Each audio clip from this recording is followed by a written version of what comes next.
Binigyang diin ni House Secretary General Cheloy Garafil na mas simpleng State of the Nation Address o SONA ni Pangulong Ferdinand Marcos Jr. ang aasahan para sa taong ito. Wala pa ring ilalatag na red carpet. Bukod dito, pinakikiusapan din ng kababaihang mambabatas at mga panauhin na gawing simple ang gayak para sa event.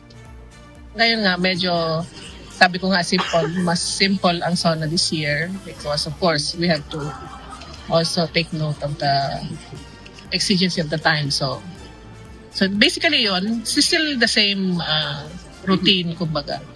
If we compare it from previous, ito medyo parang tinone down actually yung pagdating sa mga preparations more as to guests, saka yung, ang alam ko, tone down yung preparations namin. Pagdating sa, yung expenditures and everything, talagang tone down siya. Inaasahang nasa 1,800 guests ang dadalo sa plenary hall ng Batasang Pambansa sa ikalimang SONA ni PBBM sa July 27.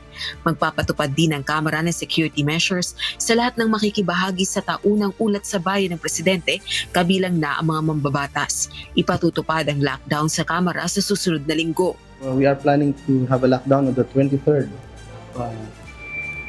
this month para may ample time for, aside from the yun nga, yung security, nakita rin namin kung ano pa yung mga dapat na paghandaan pagdating sa mga different scenarios.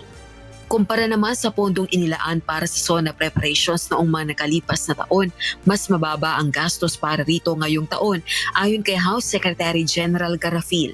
Subalit walang detalye kung magkano ang allocated fund para sa 2026 SONA preparations. Kaya nga simple, I think it's significantly less than last. I don't know last year, but it's definitely much less. Rosalie Cruz, humahataw sa balita ngayon.